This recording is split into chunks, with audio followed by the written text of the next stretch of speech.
Assalamualaikum warahmatullahi wabarakatuh. Perkenalkan nama saya Ahmad Zamhari, NPM 2021020355, mata kuliah Taha Siasah, dosen pengampu Bapak Edi Susilo. Di sini saya akan mempresentasikan hasil makalah saya dari kelompok 5 yang berjudul Kajian Hadis tentang Pencurian dan Korupsi. Baiklah, tanpa berlama-lama, akan saya mulai pembacaan ayat Al-Quran mengenai kajian hadis tentang pencurian dan korupsi. 1. Quran Surah Al-Ma'idah ayat 38 sampai ayat 39. A'udzubillahi minasyaitonirrajim. Bismillahirrahmanirrahim. Wassariku wassariqatu faqta'u aydiyahuma jazaa'un bima kasaba nakalan minallah wallahu azizun hakimu faman taba min ba'di zulmihi aslaha fa innallaha yatubu alaihi innallaha ghafurur rahim. Artinya, laki-laki maupun perempuan yang mencuri, potonglah tangan keduanya sebagai balasan atas perbuatan yang mereka lakukan dan sebagai siksaan dari Allah. Allah Maha Perkasa lagi Maha Bijaksana. Maka siapa yang bertobat setelah melakukan kezaliman dan perbaiki diri, sesungguhnya Allah menerima tobatnya, sesungguhnya Allah Maha Pengampun lagi Maha Penyayang. 2. Quran Surah Al-Baqarah ayat 188. Bismillahirrahmanirrahim. Wala taqulu amwalakum bainakum bil batili wa tudlu biha ilal hukami li ta'kulu fariqam min amwalin nasi bil ismi wa antum taklamun. Artinya, janganlah kamu makan harta di antara kamu dengan jalan yang batil, dan janganlah kamu membawa urusan harta itu kepada para hakim dengan maksud agar kamu memakan sebagian harta orang lain itu dengan jalan dosa, padahal mengetahui. Asbabun Nuzul.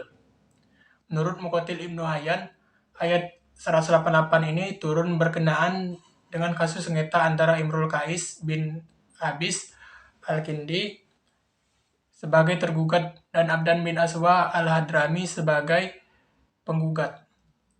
Keduanya mengadu kepada Rasul SAW merespon kejadian ini, maka turunlah ayat 188 ini di atas dan Nabi SAW memberikan hak menang kepada Abdan. Hadis tentang larangan pencurian dan korupsi. Hadis larangan mencuri. Bismillahirrahmanirrahim. Wa an Aisyah radhiyallahu anhu anna Quraisan ammahum mar'atu mahzumiyatul lati sarot kot qalu man yuqallihu Rasulullah sallallahu alaihi wasallam wa man yajri'u alaihi illa asa matuhi hibbu Rasulillahi sallallahu alaihi wasallam fakallama Rasulullahi sallallahu alaihi wasallam faqala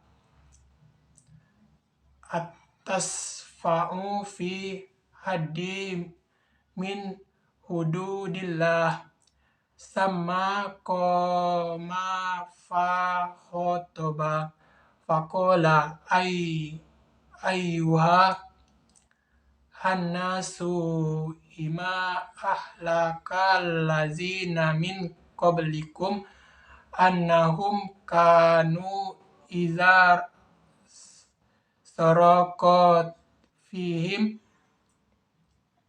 isrifu tarakuhu wa iza saraqa him hiddoifu aqamu alaihi hadda wallazi nafsu Hammadin miyadilan lau anna Fatimata binta Hammadin sarof kotla kotot tok tu badama muttafaku alaihi. Artinya, amma ba'du, sungguhnya Allah membinasakan umat sebelum kalian ketika di antara orang-orang terpandang yang mencuri mereka dibiarkan tidak dikenakan hukuman. Namun, ketika orang-orang lemah yang mencuri mereka mewajibkan dikenakan hukuman had. Demi jiwa Muhammad yang berada di tangannya, seandainya Fatimah putri Muhammad mencuri, aku akan memotongnya. 2. Hadisan larangan korupsi. Hadisu Abi Maidis Sa'idi radhiyallahu anhu qala mala Rasulullah sallallahu alaihi wasallam rodu amina asdiyu qalu lahu banul labiyati amru wa banu abai umaro ala soda koti falamma qadima qala zalakum wa hazali ahdiya qala faqama Rasulullah sallallahu alaihi wasallam alal min fahamidallah wa asna alaihi faqala ma balu milin abakhatu fayaqulu hadza lakum wa hadza uhdiyali afalan ada fi faiti abi au fi baiti ya tanzuru aidu ilaihi amla wallazi nafsu Hammadin biyadihi ayanalu ahad minkum minha say'an illa ja'a bihi yaumal qiyamah miluhu ala unukihi ba'irun lahu ruhun au baqaratun hahurun au sa'un tairu summa rafa'a badaiha hatta ra'aina khura ibtai summa qala fal ballagtu marratain. Artinya diriwayatkan dari Abu Humaid As-Sa'idi radhiyallahu anhu, ia berkata Rasulullah sallallahu alaihi wasallam telah memberi tugas kepada seorang lelaki dari kaum Al-Asad yang dikenali sebagai Ibnu Lutbiyah. Ia ikut Amru dan Ibnu Abu Umar untuk urusan sedekah.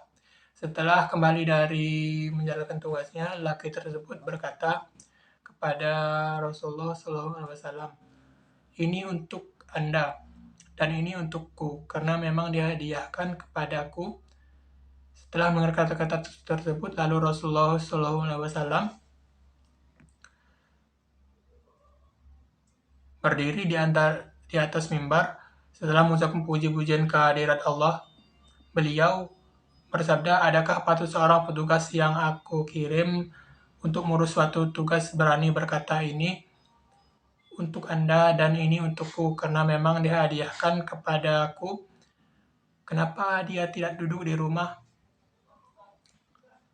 bapak atau ibu tanpa memegang jabatan apa-apa, sehingga ia menunggu apakah dia akan dihadiahi suatu atau tidak demi zat Muhammad yang berada di tangannya, tidaklah salah seorang dari kalian mengambil sesuatu darinya kecuali pada hari kiamat kelak dia akan datang dengan memikul di atas lehernya unta. Maka seekor unta itu akan mengeluarkan suara atau seekor lembu yang melenguh atau seekor kambing yang mengembik. Kemudian beliau mengangkat kedua-dua tangannya tinggi-tinggi, nampak kedua ketiaknya yang putih, dan beliau bersabda, "Ya Allah, bukankah aku telah menyampaikannya sebanyak 2 kali?" Hadis larang suap dan dilaknat. Bismillahirrahmanirrahim. An Abi Hurairah taqala la'ana Rasulullah sallallahu alaihi wasallam Rosiyya wal murnasiyya fil hukmi. Artinya dari Abu Hurairah radhiyallahu anhu dia berkata, Rasulullah sallallahu alaihi wasallam melaknat pemberi suap dan penerima suap di dalam hukum. C.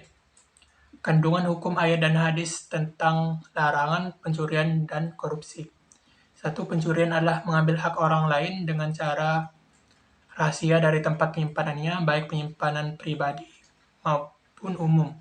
Jika mencuri barang milik sendiri atau barang milik orang lain, atau ada sebagian miliknya seperti mengambil barang gadaian miliknya atau mengambil harta dari bagian baitul mal, maka tidak bisa dijatuhi hukuman potong tangan.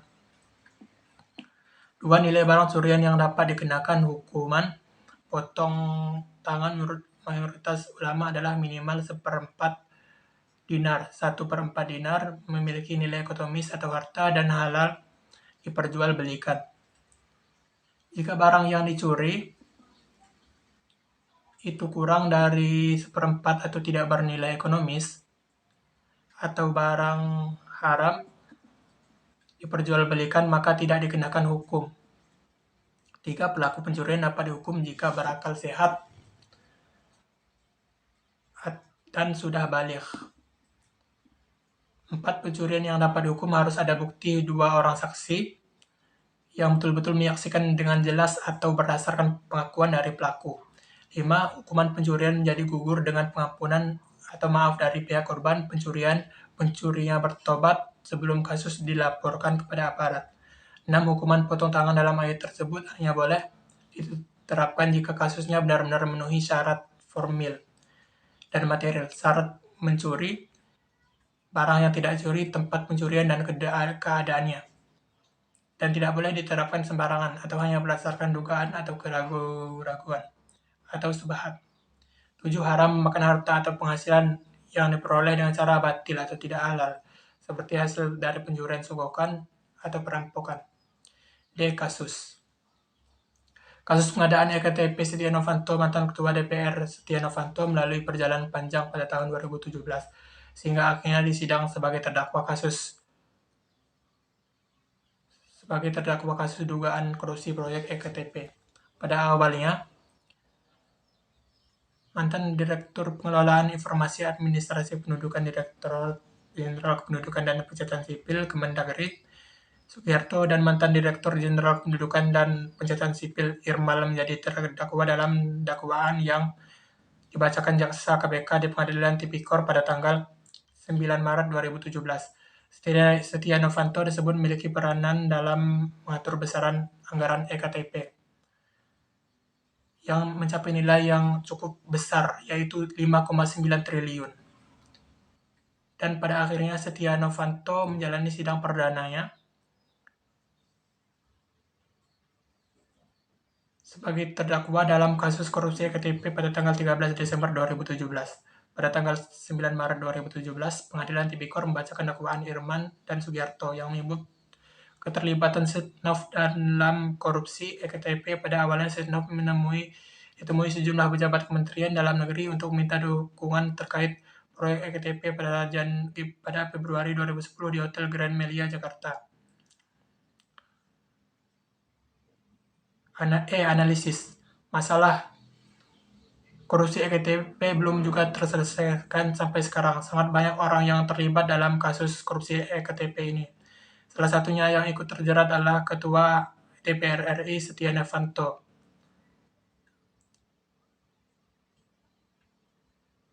Sesuai dengan prosedur daftar pencarian orang yang tercantum dalam Perka 14 tahun 2012 dan Perkaba nomor 3 tahun 2004, langkah-langkah penerbitan daftar pencarian orang adalah sebagai berikut, bahwa orang yang dicari benar-benar diyakini sebagai tersangka tindak pidana.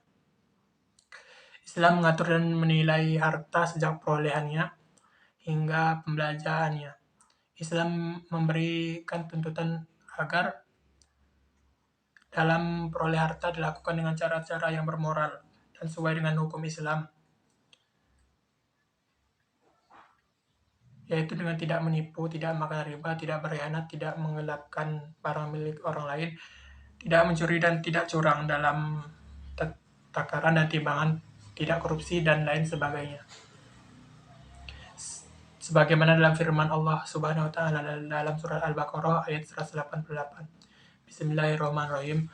Wala taqulu amwalakum bainakum bil batili wa tudlu biha ilail hukami li taqulu fariqam min amwalin nasi bil ismi wa antum takalamun. Artinya, dan janganlah kamu makan harta di antara kamu yang jalan batil, dan janganlah kamu membawa urusan harta itu kepada para hakim dengan maksud agar kamu dapat memakan sebagian harta orang lain itu dengan jalan dosa, padahal kamu mengetahuinya.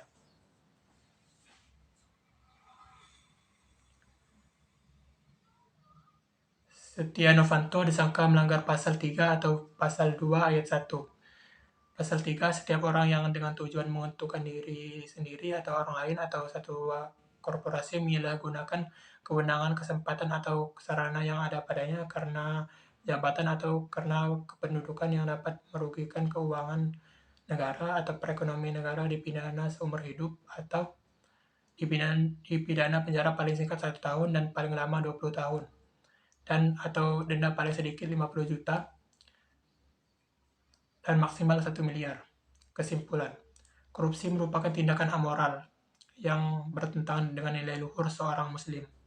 Seorang muslim dituntut untuk bersikap jujur dan amanah, sementara koruptor mempunyai sifat kebalikan dari itu, yakni penipu dan serakah. Dalam Islam, korupsi merupakan perbuatan fasad, yakni merusak tatanan kehidupan, mengancam jiwa dan harta baik orang. Pelaku harus mendapatkan hukuman berupa takzir setimpal yang bentuknya ditetapkan oleh hakim. Harta yang didapat dari hasil korupsi adalah harta haram. Keharaman harta tersebut tidak berubah jadi halal, meskipun harta tersebut digunakan untuk kebaikan atau kegiatan amal. Demikianlah hasil presentasi makalah yang dapat saya sampaikan. Lebih kurangnya saya mohon maaf. Saya akhiri. Wassalamualaikum warahmatullahi wabarakatuh.